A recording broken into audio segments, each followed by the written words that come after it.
twitching. Intuition setting in like Steve Vision. Y'all know what I'm bringing to you. I bring the true BC. Y'all know I got it. And still we grind from the bottom just to make it to the bottom. So you know how we're getting. We came to pop fish, we came to pour chips, we came to rock. I don't think you qualified to even say I sound like a hater because you don't know all the particulars. So how you qualified to say I'm a hater? Me? No, I don't fit into none of that shit. I don't fit into none of that. What's going on with these rappers now? Do you ever think your circle's solid? That your so-called brothers got your back? Beanie Sigel thought the same until betrayal came from the top. I don't even want to say in and out. I don't think I never was fully out there and had the right people around me. From South Philly streets to Rockefeller boardrooms, loyalty got tested and failed. And when Jay-Z, the so-called big brother, switched up, everything changed. Born Dwight Grant on March 6, 1974 in South Philadelphia, Beanie Sigel grew up in survival mode. Poverty, violence, and street life weren't storylines. They were his reality. Beanie came from a Richard Pryor movie character, and Sigel from the street he repped. Yeah, we actually Sigel Street right now. We in South Philly. Yeah. He didn't grow up chasing fame or the spotlight, but that voice, it had people doing double takes. I didn't have the ambition to set out like, yo, I'm gonna be this rapper, I'm gonna be a big star, I'm gonna do. That wasn't my story. Beanie started dropping freestyles that lit up the streets and word got around fast. He wasn't trying to blend in. He stood out because he spit nothing but raw truth. That unfiltered energy, it became his golden ticket. So when Rockefeller Records came knocking, it wasn't just to pad the roster. They saw a real one and wanted in. I stepped straight to the boys. Like, I don't know if one of them had a rebuttal, then I went in again on him. It just was the elephant in the room after that. With one feature, everything changed. In 1999, he appeared on Jay-Z's Reservoir Dogs, holding his own next to hip-hop royalty like Jadakiss, Sauce Money, and The Lox. Not trying to meet the sergeant at the precinct. The bars were cold, the delivery colder. And just like that, Beanie Sigel wasn't just a kid from South Philly. He was the next big thing at Rockefeller Records. By 2000, he dropped his debut album, The Truth. And the title wasn't a gimmick, it was a statement. It had hits like Who Want What, Stop, Chill, and The Truth. Every time I step in a booth, I speak the truth. The project was raw, stripped down, and soaked in Beanie's signature brand of street philosophy. Produced by a young Kanye West and Just Blaze, the album balanced lyrical heat with emotional depth. Critics praised it, fans related to it, and suddenly, Beanie wasn't just a rapper. He was a voice for the voiceless. Then came The Reason in 2001, bringing in hits like Nothing Like It and Beanie. Sigel was the name that they gave me. Next was The Beat Comin' in 2005, which gave us the classic Feel It in the Air.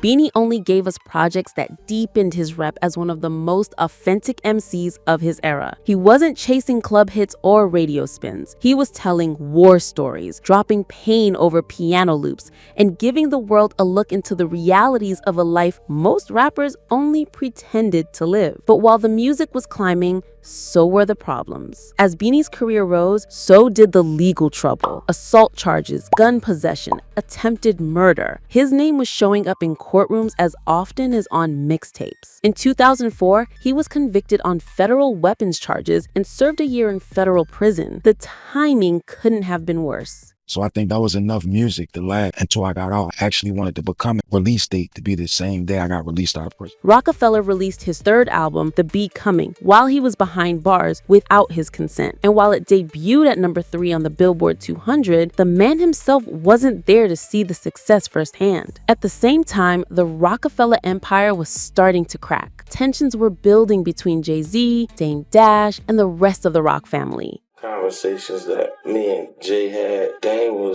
started being famous. The camera, he fell victim to the camera. Beanie found himself caught in the crossfire. When Jay took over Def Jam and split with Dame, Beanie had a decision to make: stay loyal to Dash or side with Hove. I was more bothered when Beans chose to go with Jay. That one hurt, because I'd done a lot and prepared. I chose Stay Property over Rockware. It got messy. In interviews, Beanie questioned Jay-Z's loyalty. He kept wondering why his so-called big brother wasn't doing more to support him, even while he was locked up. My right-hand man, people looking at me, ain't come to see me one time. The two went back and forth, throwing shade in songs and interviews, turning what used to be brotherhood into one of hip-hop's coldest feuds. When Beanie got out, he tried to bounce back. He released The Solution in 2007, but by then, the industry had shifted. Rockefeller wasn't what it used to be, and Beanie wasn't the same either. The music was still sharp, but the machine behind it was broken. It got so tense that at one event, Jay-Z allegedly tightened up security and changed the rules just to make Beanie Sigel leave. 30 seconds later, 40 security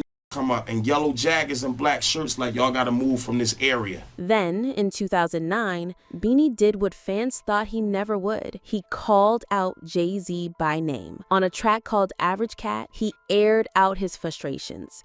This ain't the green light for everybody to start making a diss Jay-Z records. Nah.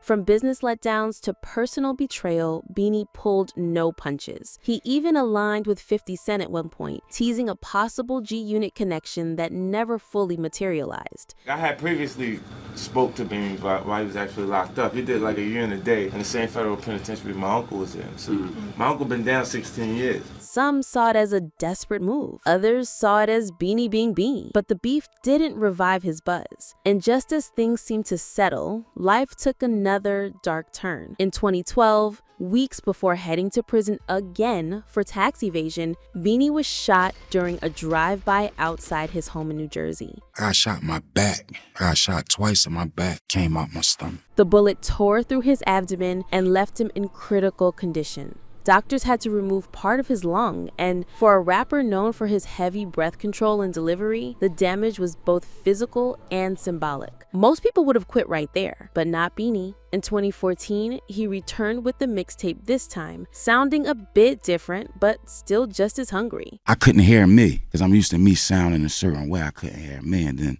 I just had to embrace it. Like, it is what it is. He reunited with Roc Nation artists at Jay-Z's B-Sides concert in 2015, leading fans to believe a full reconciliation might be on the way. But as always with Beanie, nothing is simple. His voice had changed, literally. The damage from the shooting affected his breathing, and his iconic growl was now more fragile. Still, the heart unshaken. But let's be real, Beanie's problems weren't just physical. In 2016, things got messy between him and Meek Mill, a former friend and fellow Philly native. After Beanie called Meek out, questioning his smarts and crowning himself the ruler of all Philly, he caught a punch to the back of the head, allegedly from one of Meek's people. He's on his arrogance. He's never going to listen because he on his high. He come from nothing to having something. He ain't take his fall yet. And it didn't stop there. Meek fired back on Instagram and dropped a freestyle throwing more shade. Beanie, he clapped back with a diss track called I'm Coming.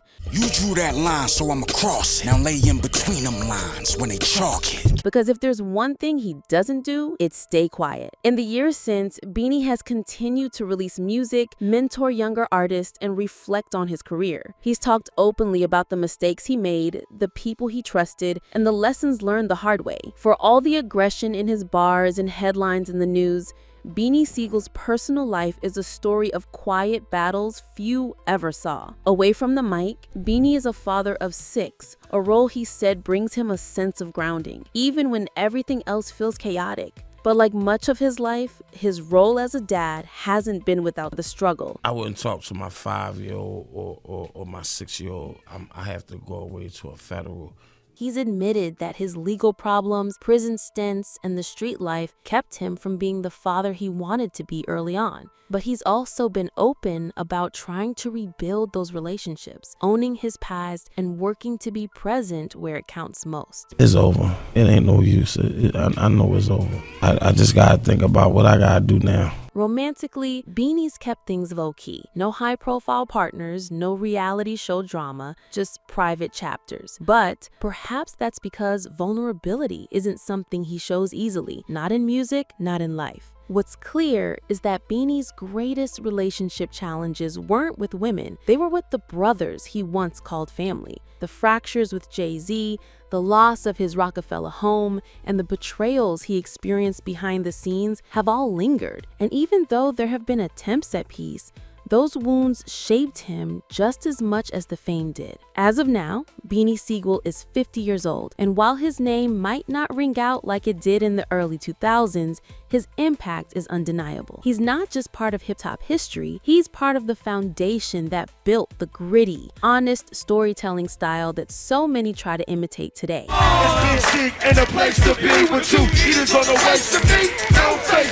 There are even talks of a comeback album powered by AI. Beanie plans to use artificial intelligence to recreate his original voice, which he lost years ago. He says the pen is still sharp, and now the voice will match. Fans may soon hear the old Beans once again. A lot of people frown on AI, but I think that's going to work out for me. Now, let's talk numbers. Beanie's catalog includes 6 solo studio albums, multiple mixtapes, and legendary guest appearances that still hold weight. The Truth, Street y'all blame. It should be an honor for y'all to speak my name. The Becoming, and The Reason Cook, drop, dry, coke, in and out the same pot. Mac hit the block and hustle at any cost. are now considered cult classics, not because they topped every chart, but because they hit differently. They carried pain, hunger, loyalty, and they aged like survival stories. Financially, Beanie's net worth is estimated to sit around $100,000. A reminder of just how brutal the industry can be, especially when you're in and out of courtrooms more than boardrooms. He's lost label deals, publishing, and time. Some behind bars and some recovering from bullets. But even with the setbacks, his name still commands respect. I'm talking mama screaming in that church. Danger, the man right here. Awards, not many. And that's the tragedy of it. Despite his influence, Beanie was never really industry friendly. He didn't clean up nice for red carpets or chase Grammy nods. What he left behind wasn't statues, it was bars, lines that punch you in the chest, verses that sounded like therapy and warning shots all at once. They're chasing up all in South Philly, man. He influenced a whole generation of artists who know what it means to bleed on the beat and speak for the struggle. And let's not forget, Beanie stood toe-to-toe with Jay-Z on tracks and never flinched. Got fresh suit snub in the club quick. Sold y'all real high. When I come, you can try. That alone puts him in rare air. He's still around, still writing, still performing on occasion. Y'all know my name? He pops up in interviews, podcasts, and old footage that shows up from time to time. His voice might be damaged, but his message never was. Beanie Sigel wasn't built for trends. He was built to tell the truth, no matter how ugly it got. And in the world of hip-hop, that's a legacy few can touch.